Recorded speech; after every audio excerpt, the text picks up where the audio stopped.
प्रणाम। मैं Shubham Vikramshila IAS coaching institute 14 बीघा ऋषिकेश का छात्र हूँ। मैं आपके सामने आज ओशन करेंट्स के बारे में कुछ जानकारी प्रस्तुत करना चाहूँगा। अगर इसमें कोई त्रुटि होती है तो मुझे क्षमा कीजिएगा। सबसे पहले ओशन करेंट्स क्या होते हैं? ओशन करेंट्स समुद्र जल के जो मतलब विशाल जलराशि एक निश्चित दिशा की ओर अग्रसर होती है तो उसे ओशन करेंट्स कहते हैं। इसकी दिशा दिशा आकार और दिशा आकार मतलब दिशा आकार में पर्याप्त अंतर होता है। सबसे पहले आते हैं ड्रिफ्ट्स के बारे में। ड्रिफ्ट्स क्या होती है? मतलब प्रवाह। प्रवाह वो होता है मतलब पवन वेग से मतलब जो समुद्र का जल होता है ना, समुद्र तल का जल आगे आगे की ओर अग्रसर होता है तो उसे प्रवाह कहते हैं। मतलब प्रवाह प्रवाह का जो ऊपरी मतलब जो जो गति होती है मंद होती है, तथा ऊपरी जो जल होता है वो थोड़ा गतिशील होता है। और इसके उदाहरण है प्रवाह, ड्रिफ्ट्स, अटलांटिक तथा दक्षिणी प्रवाह, दक्षिणी तथा उत्तरी उत्तरी अटलांटिक प्रवाह। अब आते हैं करंट्स के बारे में। करंट्स क्या होता है कि समुद्र का जो जल है निश्चित दिशा था निश्चित दिशा के अंतर्गत निश्चित दिशा के अंतर्गत किसी निश्चित राशि के निश्चित राशि निश्चित निश्चित दिशा के अंतर्गत अगर अग्रसर होती है, आगे की ओर अग्रसर होती है तो उसे करंट्स कहते हैं। इसकी इसकी जो गति होती है प्रवाह से अधिक होती है, जैसे एल नीनो धारा। अब आते हैं गल्फ स्ट्रीम में। गल्फ स्ट्रीम मतलब गल्फ स्ट्रीम होते हैं स्ट्रीम स्ट्रीम मतलब होता है स्ट्रीम मतलब जब समुद्र का जो जल होता है ना, मतलब नदियों के बराबर जल लेके आगे की ओर अग्रसर होता है। और तथा इसका जो स्पीड होती है वो प्रवाह तथा करंट से ड्रिफ्ट और करंट से ज़्यादा होती है। इसके उदाहरण है गल्फ स्ट्रीम। जो समुद्र का जल होता है वह हमेशा गतिशील होता है तथा सन्मार्गी हवाएं ताप तथा घनत्व में अंतर और या पृथ्वी का विक्षेप बल और उसके मतलब लवणता मतलब उसके कारक होते हैं, मतलब उसको धाराएं बनाने के धाराओं को जन्म देती है ये ऐसे कारक। और सबसे बाद आता है सन्मार्गी प्रवाह या हवाएं। सन्मार्गी हवाएं जो प्रत्यक्ष तथा अप्रत्यक्ष रूप से धाराओं को जन्म देती है, जैसे कि हिंद महासागर में मानसूनी हवाएं होती है, वह 6 महीने बदलने के बाद उसकी उनकी दिशाएं बदल जाती है, धाराओं की दिशाएं बदल जाती है। अब आते हैं घनत्व तथा ताप में जो अंतर होता है। अगर ताप बढ़ता है तो घनत्व घटता है, तथा अगर ताप कम होता है तो पानी का घनत्व बढ़ जाता है, जैसा पानी नीचे की तरफ बैठ जाता है। और तो जो ऊपरी पानी होता है ना, वो जो हल्का होने के कारण आगे की ओर अग्रसर होता है। इसका मतलब ये है कि जो गर्म गर्म धाराएं होती है वो ठंडी धाराओं की ओर जाती है तथा ठंडी धाराएं गर्म धाराओं की ओर जाती है। अब आते हैं लवणता, salinity of water. Salinity of water में क्या होता है कि जो घनत्व होता है ना, जो लवणता ज़्यादा होती है ना पानी में, तो पानी नीचे की ओर बैठ जाता है, मतलब उसमें भारीपन आता है तो नीचे की तरफ बैठता है, तथा जो खाली पानी जो हल्का पानी होता है वो आगे की तरफ अग्रसर हो जाता है। मतलब हल्का पानी जगह ढूंढता है फिर आगे की ओर अग्रसर होता रहता है। यह है लवणता। इससे लवणता मतलब एक कारण होती है। उसके बाद आते हैं जो उसके तटीय इलाके होते हैं उसमें जो मतलब फॉर्म ऑफ मतलब स्थल का जो फॉर्म होती है तटीय इलाकों का, उसमें अगर कोई डिफरेंस हो मतलब, तो उससे भी मतलब धाराएं पैदा होती है। अ, अ, जैसे कि दक्षिण दक्षिण विषुवतीय रेखीय धारा जब रॉक फोर्ट से टकराती है तो वो दो भागों में बढ़ जाती है। मतलब वो पश्चिम उसको जाना पश्चिम की ओर होता है, मतलब वो पूरब की ओर चल जाती है, नहीं पूरब नहीं, दक्षिण और उत्तर की ओर चल जाती है, तथा दो भागों में बढ़ जाती है। अब आते हैं डिफ्रैक्टिंग फोर्स के द्वारा। डिफ्रैक्टिंग फोर्स से क्या होता है कि जो आपने बहुत जगह देखा होगा कि गोलाकार बन जाती है धाराएं। जो गोलाकार बन जाती हैं उसका कारण है डिफ्रैक्टिव फोर्स, मतलब पृथ्वी का विक्षेप बल। उससे क्या होता है कि मतलब फैराडे के नियम के अनुसार कि जो उत्तरी गोलार्ध में होगा वो अपने दाएं तरफ तथा जो दक्षिणी गोलार्ध में होगा बाएं तरफ चल जाएगी, ऐसे में गोलाकार धाराएं बन जाती है। उसके वो देखा होगा। उसके बाद आते हैं कटक सबमरीन रिज, जो मतलब जैसे उत्तरी उत्तरी अटलांटिक विषुवतीय रेखा धारा होती है ना, मध्य मध्य कटक मतलब अटलांटिक कटक से टकराकर वो एक उत्तर तथा दक्षिण की ओर चल जाती है। ये थे इसके कारण। अब आते हैं अटलांटिक ओशन की करंट्स के बारे में। तो जो अटलांटिक ओशन की जो करंट होता है ना, वह विषुवतीय रेखा के दोनों तरफ ना क्रम उसका समान होता है। सबसे पहले आते हैं नॉर्थ इक्वेटोरियल करंट्स के बारे में। नॉर्थ इक्वेटोरियल करंट्स मतलब जीरो तथा 10 degree south axis, south north north axis से प्रभावित होती है, के बीच में प्रभावित होती है, जहाँ मतलब दक्षिण अफ्रीका के जो मतलब पश्चिमी तट होता है ना, उसे किनारे की धारा लेके आती है, वहां से प्रभावित होती है तथा व्यापारिक हवाओं के कारण क्या बोलते हैं पूर्व से पश्चिम की ओर जाती है तथा 15 डिग्री साउथ एक्सिस पे ये मध्य अटलांटिक कटक से टकराती मतलब तट में जाती है तथा उत्तर की ओर जाती है, फिर वहां से पूरा पार करने के बाद दक्षिण की ओर जाती है तथा उसके बाद ये नौ साउथ अफ्रीका साउथ अमेरिका, हाँ नहीं नॉर्थ अमेरिका में मतलब नॉर्थ अमेरिका इसमें रास्ते में अवरोध उत्पन्न करता है, जिससे ये कट जाती है और एक एंटीज की धारा बन जाती है तथा दूसरी कैरिबियन की धारा बन जाती है। जो एंटीज की धारा होती है वो पश्चिमी द्वीप समूह में जाती है तथा जो कैरिबियन की धारा होती है वो लेटाटन लेटाटन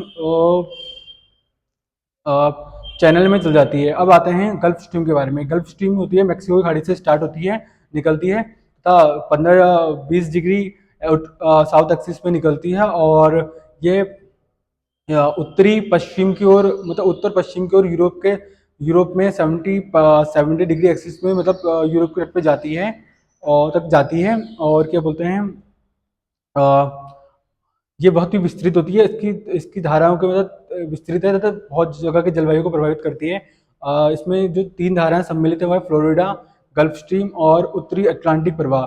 तो फ्लोरिडा की धारा जो होती है वो हेट्रस फ्लोरिडा जल डमरू मध्य से हेट्रस मध्य के बीच ये प्रभावित होती है 30 डिग्री एक्सिस पे तथा ये एंटीज धारा में मिल जाती है।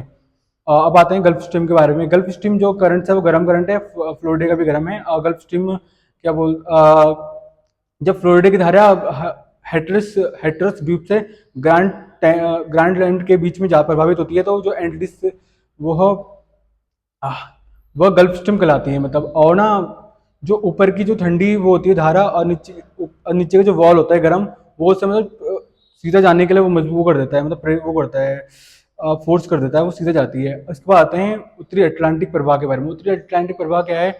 जब 30 डिग्री नहीं 45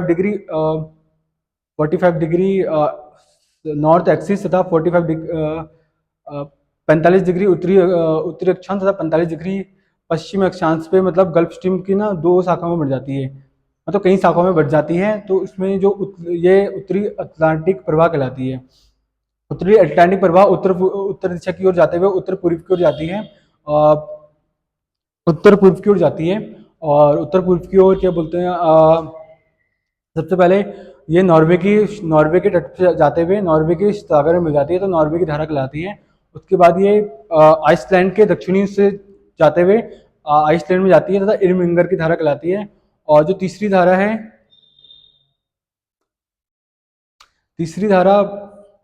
अ, तीसरी धारा बस्की की खाड़ी में चल जाती है। और जो इसके बाद आता है फिर ये पूर्वी जो धारा होती है ना उत्तरी अटलांटिक की पूर्वी धारा होती है, ये रूम या भूमध्य सागर में समावित हो जाती है।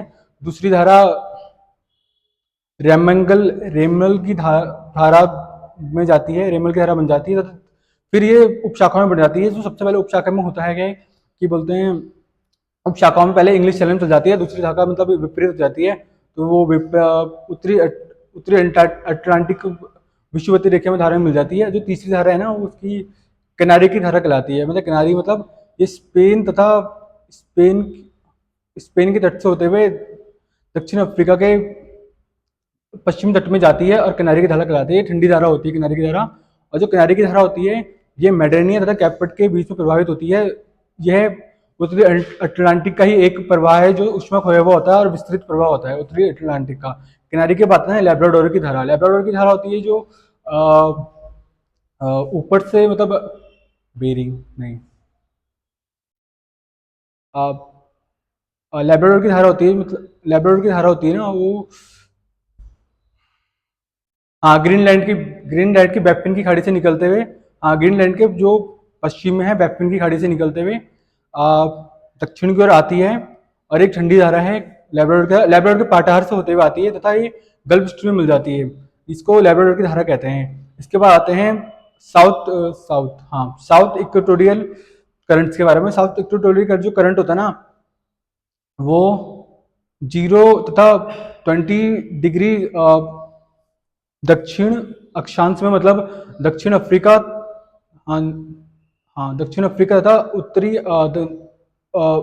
दक्षिण अमेरिका के बीच में के प्रभावित होता है। और ये प्रभावित होता है और रॉकफोर्ट से टकराने के बाद ये दो दो जगह में चल जाता है। मतलब एक ट्रिनिडाद से होते हुए उत्तरी उत्तरी उत्तरी विषुवतीय रेखा धारा में मिल जाता है, तथा दूसरा ब्राजील की धारा कहलाता है। फिर आता है ब्राजील की धारा। ब्राजील की धारा मतलब जो दक्षिणी विषुवतीय रेखा धारा होती है ना, जो रॉकफोर्ट से टकराती है, तो ब्राजील की धारा वो वही होती है, और ब्राजील के तट में पहुंच जाती है दक्षिणी में, और ये 40 डिग्री एक्सिस तक जाती है, अर्थात ब्राजील की धारा कहलाती है। पछवा पछवा पछवा पवन तथा डिफ्लेक्टिंग फोर्स, मतलब अर्थ के डिफ्लेक्टिंग फोर्स से क्या बोलते हैं, ये पूरब की तरफ जाती है, और पूरब की तरफ जाते हुए मतलब इसे पूरब की तरफ जाती है, तथा दक्षिणी अटलांटिक प्रवाह कहलाती है। अब आते हैं फॉकलैंड की धारा के बारे में। फॉकलैंड की जो धारा होती है ना, जो अंटार्कटिका का जो वो होता है जल, वो दक्षिण अमेरिका के कैप पॉइंट से टकराता है, तथा 30 डिग्री एक्सिस दक्षिण एक्सिस तक जाता है, मतलब अर्जेंटीना तक जाता है, और इसे ही फॉकलैंड की धारा कहते हैं। ये ठंडी धारा होती है। और इसके बाद आते हैं दक्षिण अटलांटिक प्रवाह में। दक्षिण अटलांटिक प्रवाह वो होता है जो ब्राजील की धारा होती है, जो मतलब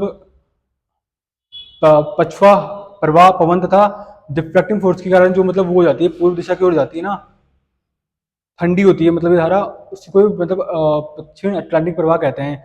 अब आते हैं वैन वैनगुला की धारा के बारे में। जो वैनगुला की धारा होती है, जो दक्षिण अटलांटिक प्रवाह होता है ना, जब वो वैनगुला से टकरा मतलब पूरब को जाते हुए जब बैंगलोर की तरफ से जाता है ना, तो मतलब तट से होते हुए बेंगुला के तट से होते हुए जाता है, तथा दक्षिणी विषुवतीय रेखा धारा में मिल जाता है। इसे बेंगुला की धारा कहते हैं, और ये शायद ठंडी धारा होती है। और अब आते हैं काउंटर इक्वेटोरियल करंट के बारे में। काउंटर इक्वेटोरियल मतलब नॉर्थ और साउथ इक्वेटोरियल करंट। नॉर्थ और साउथ इक्वेटोरियल काउंटर करंट क्या होता है कि मतलब जब साउथ और नॉर्थ इक्वेटोरियल करंट अमेरिका की तरफ जाता है ना, तो अमेरिका के तट से टकराकर वो वापस आता है दक्षिण पश्चिम अफ्रीका के तट पे, मतलब शांत खांड में टकराता है, और मतलब उसको ही मतलब वो कहते हैं काउंटर इक्वेटोरियल करंट कहते हैं।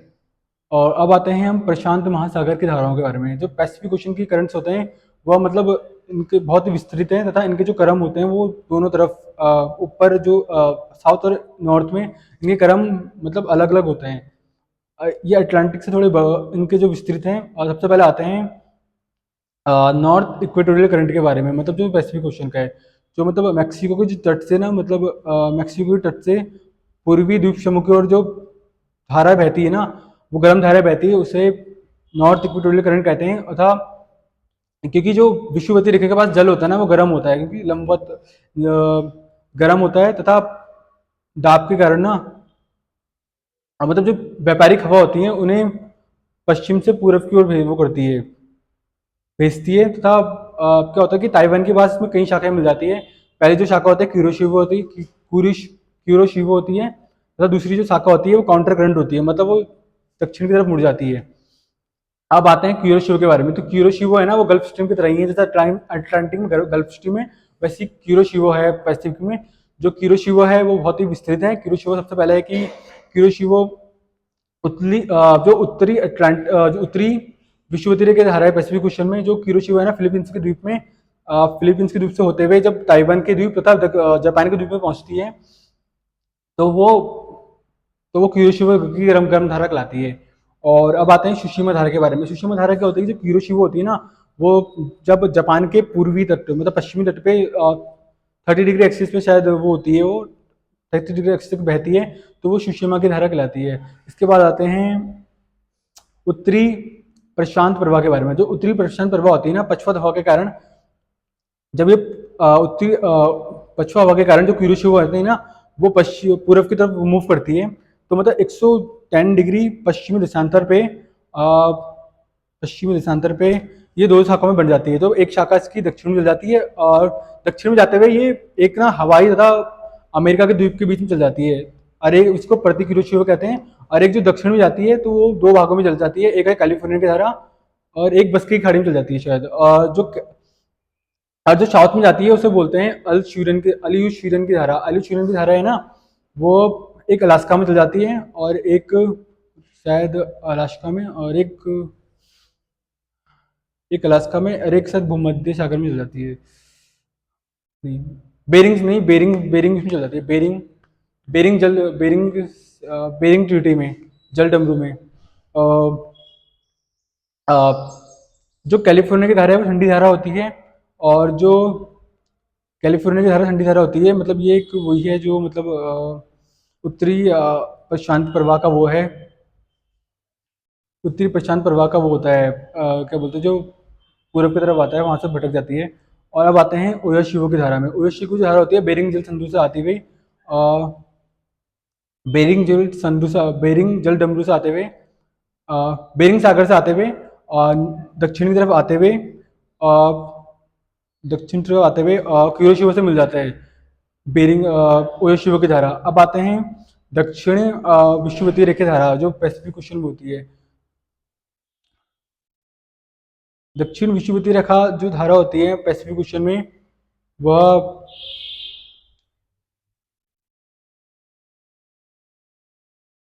दक्षिण विषुवतीय रेखा धारा होती है ना जो मतलब पैसिफिक ओशन में, वो हाँ 48 है। नहीं नहीं नहीं,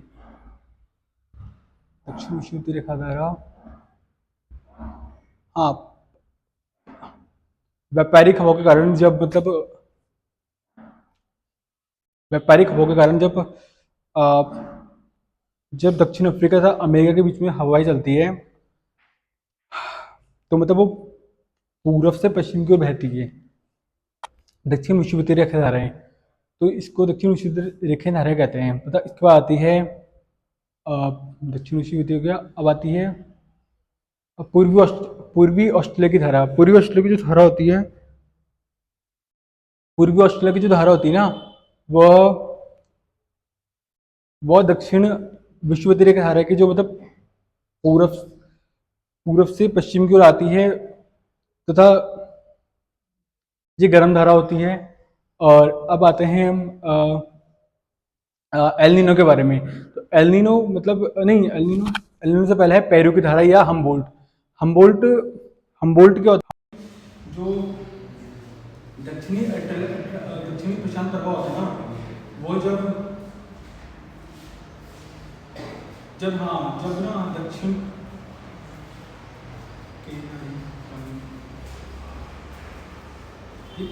हमबोल्ट की जो धारा है ठंडी धारा होती है। मतलब ये अटलांटिक का जो जब अटलांटिक होता है ना, पहले आता अंटार्कटिका प्रभाव होता है जब अंटार्कटिका का जल पैसिफिक ओशन से मिलता है तो ठंडी धारा बनाता है। ये यूरोप की तरफ मूव करता है, इधर की तरफ। तो दक्षिणी प्रशांत प्रभाव वो होता है। दक्षिण प्रशांत प्रभाव क्या होता है, जब अटलांटिका का जो जल होता है ना दक्षिण तरफ जाता है तो ये पेरू से होते हुए, पेरू के तट से होते हुए ये दक्षिणी विषुवतीय रेखा में मिल जाता है। तो हमबोल्ट की धारा कहलाता है, ठंडी धारा होती है। और ये क्या बोलते हैं, हमबोल्ट गूगल विद्या ने बोल रहा था तो इसलिए इनके नाम पड़ा है। अब आते हैं एल नीनो के बारे में। एल नीनो क्या होता है, एल नीनो जो पेरू के 180 किलोमीटर से उत्तर पश्चिम की ओर पेरू से मतलब एक धारा निकलती है, गर्म धारा कहलाती है। तो ये भारतीय मानसून को बहुत ही मतलब ज़्यादा वो करती है, प्रभावित करती है। पेरू की जो धारा होती है एल नीनो। और सबसे पहले आता है कैसे मतलब भारतीय मानसून को मतलब वो करती है, प्रभावित करती है। तो सबसे पहले आता है जो एल नीनो होती है वह जो सूर्य ना मध्य रेखा के लंबवत होता है, मध्य रेखा के लंबवत होता है। तो वहाँ ना उच्च दाब का निम्न दाब के कारण निम्न दाब बनता है तथा जो मतलब उत्तरी गोलार्ध तथा दक्षिणी गोलार्ध की वो होती है ना व्यापारिक हवाएं अभिसरण करती है, मतलब मिल जाती है तथा ICTZ बनाती है। मतलब अंतर उष्णकटिबंधीय अभिसरण मेखला बनाती है, इसे ICTZ कहते हैं।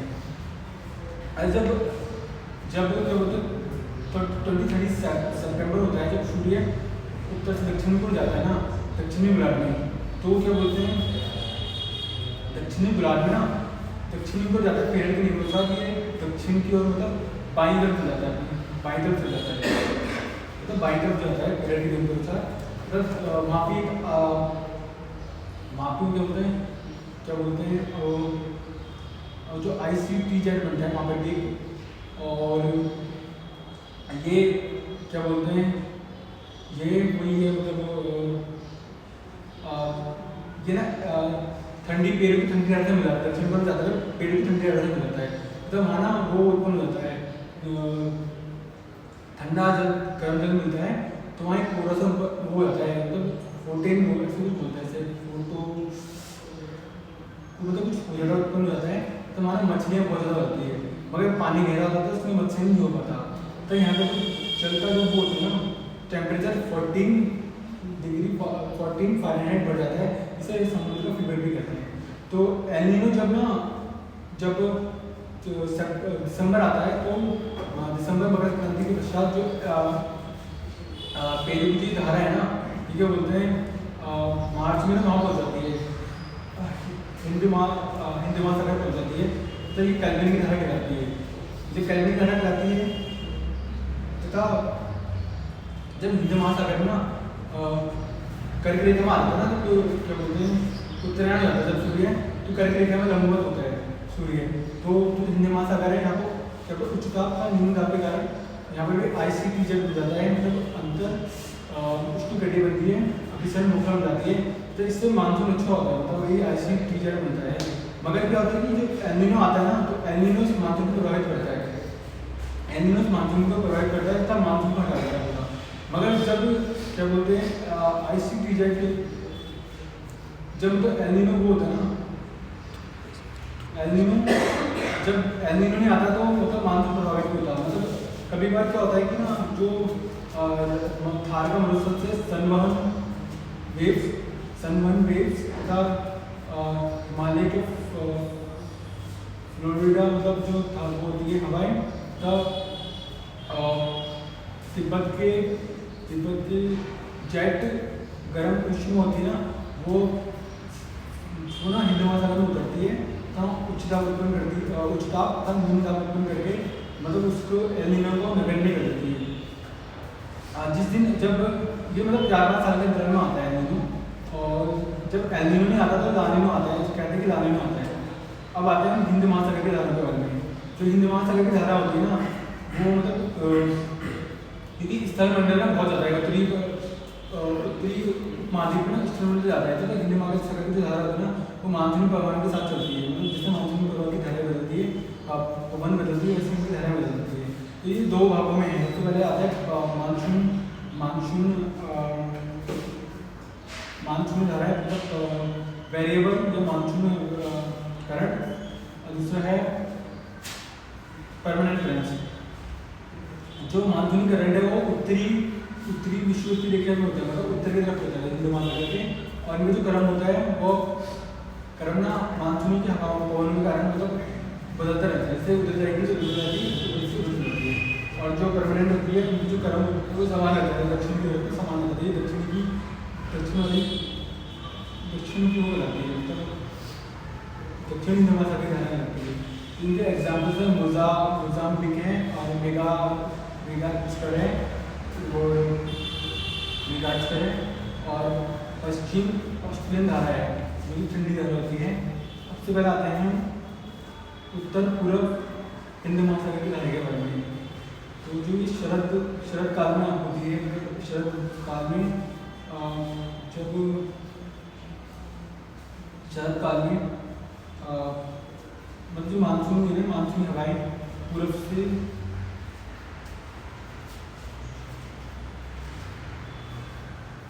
पश्चिम को जाती है, पूर्व से पश्चिम को जाती है, मतलब ये जो उत्तर पूर्वी धारा होती है,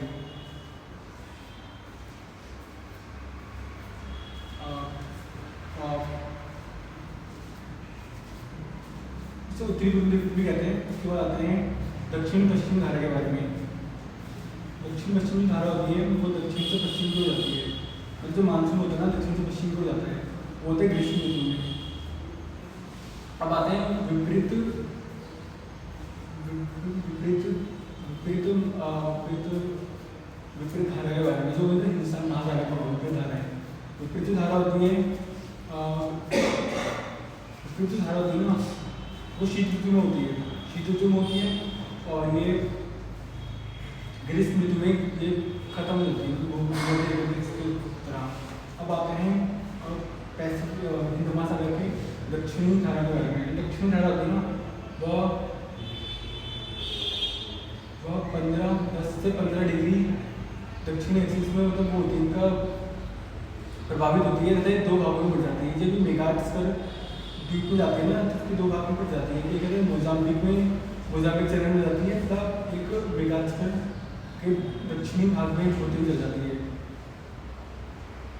अब आते हैं अगुल धारा के बारे में। जो अगुल की धारा होती है ना, तो जब मेगास्कर तथा मोजाम्बिक की धारा होती है ना 30 डिग्री एक्सिस में ना दक्षिण में मतलब उससे मिलती है, एक डिग्री मिलती है तथा इधर की तरफ मुँह पड़ती है, पूरब की तरफ मुँह पड़ती है, तो वो अगुलास की धारा कहलाती है। अब आते हैं पछुआ पवन के बारे में। जो पछुआ पवन होती है ना, वो 40 डिग्री एक्सिस होती है ना अगुलास की धारा, वो जब पछुआ पवन पूरब को जाता है, ये ठंडी होती धारा होती है, पश्चिमी पूरब के मुँह पड़ता है ना, तब पश्चिमी जो अमेरिका ऑस्ट्रेलिया होता है, पश्चिमी अमेरिका ऑस्ट्रेलिया उससे टकराता है, एक दक्षिण की तरफ जाता है और एक पश्चिमी की तरफ जाता है। और जो पश्चिमी ऑस्ट्रेलियन प्रभाव आता है ये ठंडी धारा होती है। और भी जो पश्चिम पवन पछुआ पवन प्रवाह है ना, जब ऑस्ट्रेलिया की तरफ से दक्षिण की ओर जाता है, ऑस्ट्रेलिया की तरफ से जाता है पश्चिम मतलब उत्तर की तरफ जाता है ना, जिसे पश्चिमी ऑस्ट्रेलियन प्रवाह कहते हैं। ये ठंडी धारा होती है।